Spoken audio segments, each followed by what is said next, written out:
Salam saudara-saudaraku yang dikasihi Tuhan, bunga sepatu di Taman Ria. Selamat bertemu dengan saya. Hari ini saya akan menyampaikan satu kebenaran firman Tuhan yang berbicara mengenai sepakat untuk bertanggung jawab. Sekali lagi, saya akan bicara mengenai sepakat untuk bertanggung jawab. Saudaraku yang dikasihi Tuhan, apa itu artinya sepakat? Sepakat adalah setuju. Semufakat, sependapat. Itu sepakat atau seia sekata dalam Kamus Besar Bahasa Indonesia. Selanjutnya apa itu bertanggung jawab? Bertanggung jawab artinya adalah berkewajiban menanggung, memikul tanggung jawab, menanggung segala sesuatunya kepada. Itu bertanggung jawab. Nah, mari kita akan lihat di dalam Ulangan pasal 1 ayat 9 sampai 10. Bagaimana Musa berbicara mengenai tanggung jawabnya kepada Tuhan. Dan seharusnya seperti apa generasi yang akan melanjutkan Musa. Mari kita akan lihat Ulangan 1 ayat 9 sampai 10. Dikatakan begini, pada waktu itu aku berkata kepadamu demikian. Seorang diri aku tidak dapat memikul tanggung jawab atas kamu.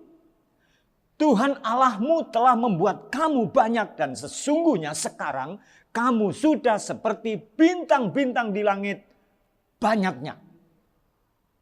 Konteks dari apa yang saya baca ayat ini adalah ini merupakan kitab Ulangan yang dimulai pada akhir 40 tahun masa pengembaraan Israel di padang gurun. Ketika generasi baru akan memasuki tanah perjanjian.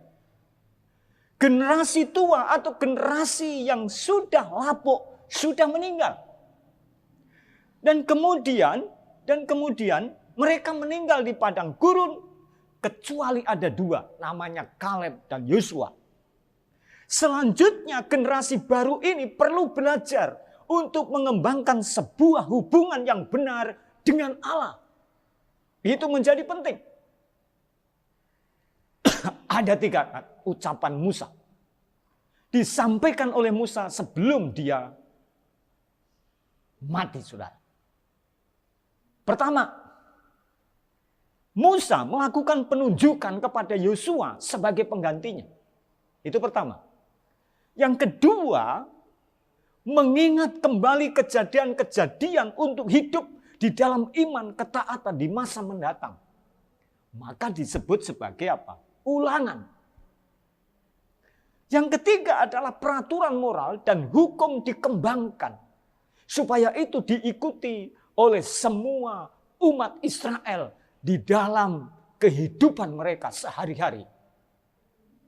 Maka kalau kita lihat di dalam kitab Ulangan itu ada 3 kata kunci. Yang pertama adalah ingat. Yang kedua adalah perjanjian. Dan yang ketiga adalah ketaatan. Saudara-saudara, Musa mengingatkan untuk mengingat perjanjian awal Tuhan dengan nenek moyang mereka yang telah melepaskan mereka dari perbudakan di Mesir. Maka satu-satunya cara untuk membalas kebaikan itu adalah dengan ketaatan kepada Tuhan. Itu menjadi penting. Kalau kita lihat di pasal 1 adalah berbicara mengenai nasihat Musa itu diulangi kembali, disampaikan kembali untuk mempelajari sejarah Israel. Tetapi secara khusus di ayat 9 dan ayat 18 sampai ayat 18 maksud saya, itu mengenai pengangkatan hakim-hakim.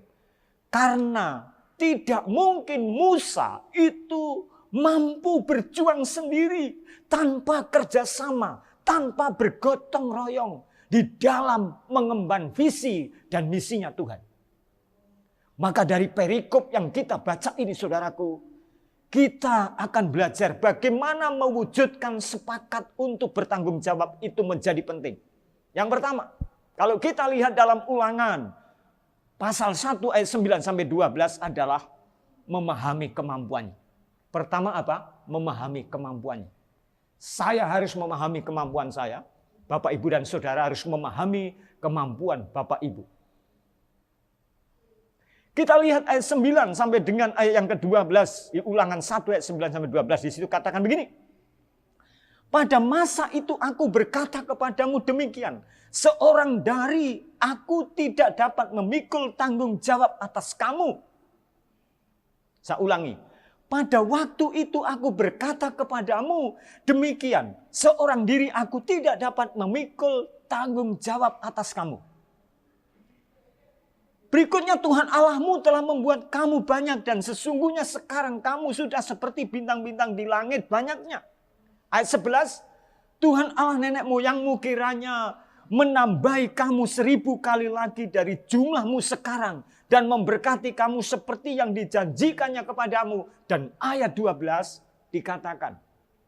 Tetapi bagaimana seorang diri aku dapat memikul tanggung jawab atas kesusahanmu, atas bebanmu, dan perkaramu. Perhatikan kata Musa di sini. Ayat 9. Di sana katakan seorang diri aku tidak dapat memikul tanggung jawab atas kamu. Dan kemudian ayat 12, tetapi bagaimana seorang diri aku dapat memikul tanggung jawab atas kesusahanmu, atas bebanmu dan perkaramu. Artinya apa saudara? Artinya adalah kesadaran diri bahwa Musa punya kemampuan yang terbatas. Musa tidak bisa bergerak sendiri. Tidak efektif di dalam bekerja sendiri. Alasannya apa? Semakin bertambah banyak umat yang harus dilayani. Saudaraku, adakah di antara kita, di antara Bapak, Ibu, dan Saudara yang mendengar kebenaran firman Tuhan ini? Kita berkata, saya mampu untuk melakukan sendiri. Mungkin kita sebagai seorang hamba Tuhan yang hebat. Dan kita berkata, saya bisa mampu untuk melakukan sendiri. Adakah kita dengan kesombongan dan kita berkata mampu untuk melakukan itu semua, mengemban tugas itu sendiri? Tidak mungkin. Kita membutuhkan orang lain. Adakah di antara kita sebagai seorang bapak rumah tangga dan berkata dengan sombongnya kepada istrinya, aku mampu untuk melakukan sendiri tanpa pertolonganmu? Adakah seorang anak yang berkata begitu sombongnya dan berkata, aku mampu melakukan sendiri, aku sudah gede, tidak perlu orang tua lagi? Saudaraku, hari ini siapa di antara kita yang sehebat Musa? Sedangkan Musa saja yang begitu hebat, Musa tidak bisa melakukannya sendiri. Musa adalah seorang pemimpin yang dipilih oleh Allah dalam pemerintahan teokrasi. Tetapi Musa tidak bisa melakukan sendiri tanpa orang lain. Maka dia perlu hakim-hakim untuk membantu setiap pelayanan apa yang dilakukan oleh Musa. Siapa kita? Kita bukan sekali bermusa. Sedangkan Musa saja perlu orang lain. Maka ini menjadi kesadaran kita untuk kita tahu siapa sesungguhnya kita. Kita bisa mengukur kemampuan kita. Saudaraku, yang kedua.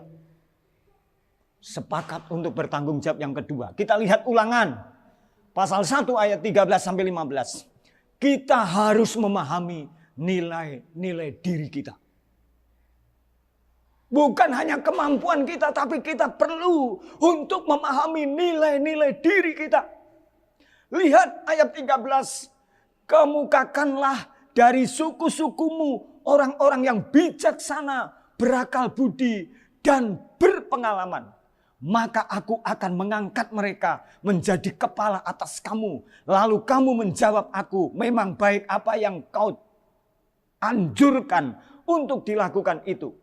Kemudian aku mengambil kepala-kepala sukumu, yakni orang-orang yang bijaksana dan berpengalaman. Lalu aku mengangkat mereka menjadi pemimpin atas kamu, yakni sebagai kepala pasukan 1000, kepala pasukan 100, kepala pasukan 50, dan kepala pasukan yang lain-lain. Apa saja nilai yang dapat diteladani dari para hakim yang dipilih oleh Musa ini? Coba perhatikan. Yang pertama adalah orang-orang yang bijaksana. Adalah orang-orang yang menentukan segala sesuatu, setiap tindakannya didasarkan kepada kebenaran firman Tuhan. Tidak boleh keluar dari apa yang dimandatkan oleh Tuhan. Yang kedua adalah orang-orang yang berakal budi. Artinya orang-orang yang selalu melandaskan dalam tindakan dan tingkah lakunya sesuai dengan kehendak Tuhan. Sehingga apa yang dilakukan bernilai di mata Tuhan. Yang berikutnya adalah orang-orang yang berpengalaman. Artinya adalah orang-orang yang sudah diuji oleh waktu. Dan ini bukanlah orang-orang yang jalan pintas untuk menduduki segala sesuatu. Tetapi adalah orang-orang yang memang dia pantas untuk berada pada kedudukannya, pada jabatannya. Tapi perlu ingat, ini adalah sebuah nilai. Maka pertanyaannya bagaimana cara berpikir kita saudara adalah membuktikan siapa kita. Bernilai atau tidak kita di hadapan Allah itu menjadi penting yang utama. Untuk kita bisa menjalankan sesuatu dengan hikmat kita. Untuk kita bisa menjalankan sesuatu dengan akal budi kita. Untuk kita berpengalaman terhadap kehidupan kita. Perlunya kita bersama dengan Allah. Ucapan dan tingkah kita membuktikan siapa sebenarnya diri kita di hadapan Allah. Nilai seseorang terletak di dalam tutur kata dan tingkah laku kita.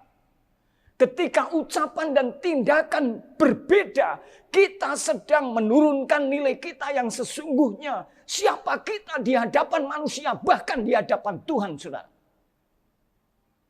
Saudaraku, yang ketiga, sepakat yang bertanggung jawab adalah Ulangan 1 ayat 16-18. Ini terakhir. Memahami tujuan kinerjanya. Kita harus memahami tujuan kinerja kita. Mari kita lihat di dalam Ulangan 1 ayat 16-18. Dan pada waktu itu aku memerintahkan kepada para hakimku demikian. Berilah perhatian kepada perkara-perkara di antara saudara-saudaramu. Dan berilah keputusan yang adil di dalam perkara-perkara antara seorang dengan saudaranya. Atau dengan orang asing yang ada padanya. Ayat 18. Dalam mengadili jangan pandang bulu. Baik perkara orang kecil maupun perkara orang besar. Harus kamu dengarkan. Jangan gentar terhadap siapapun. Sebab pengadilan adalah kepunyaan Allah. Amin. Tetapi perkara yang terlalu sukar bagimu harus kamu hadapkan kepada aku. Supaya aku mendengarnya. Ayat terakhir, demikianlah aku pada waktu itu memerintahkan kepadamu segala hal yang harus kamu lakukan. Harus kamu lakukan. Apa tujuan kinerja dari para hakim-hakim ini menjadi penting? Coba perhatikan yang pertama. Ada kata yang menarik.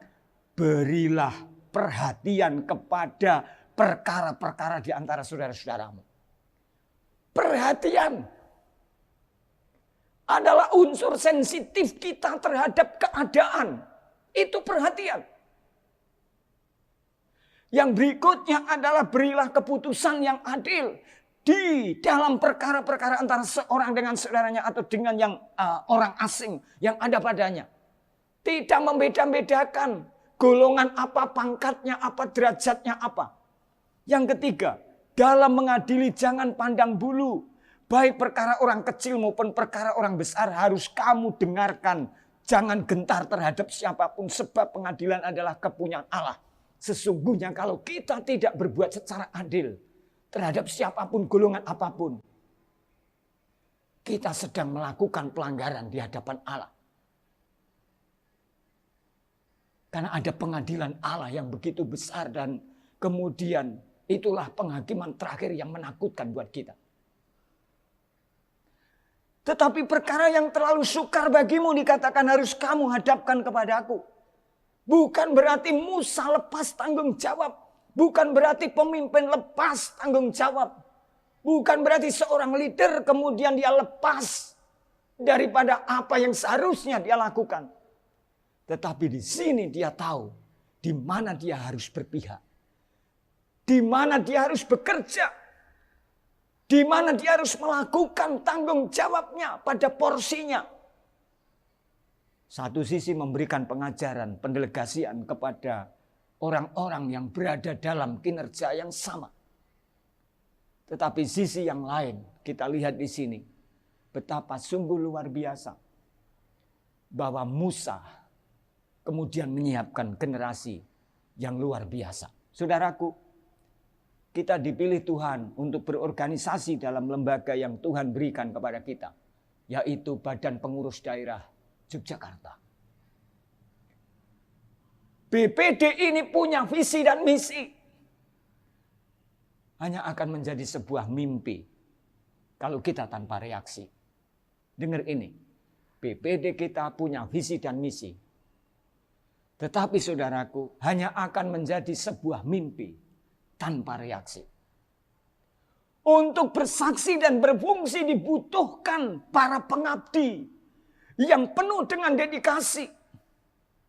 Bukan adu argumentasi tentang teori, basa-basi, dan asal bunyi. Untuk apa?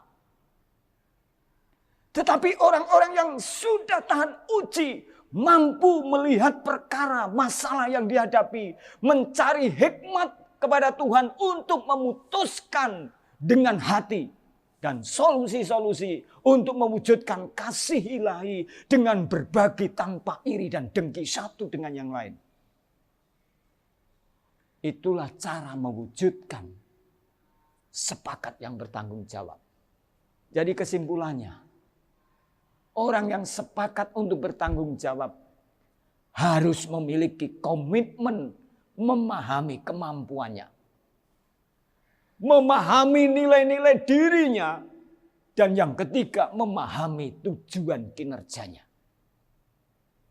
Tuhan memberkati. Mari kita berdoa bersama-sama. Bapa di sorga, kami bersyukur di mana hari ini Engkau memberikan kepada kami tuntunan untuk seturut dengan Engkau menjadi orang-orang yang sepakat untuk bertanggung jawab terhadap keputusan-keputusan di dalam kehidupan kami. Terima kasih Tuhan supaya kami boleh memahami kemampuan kami dan nilai-nilai yang ada di dalam diri kami.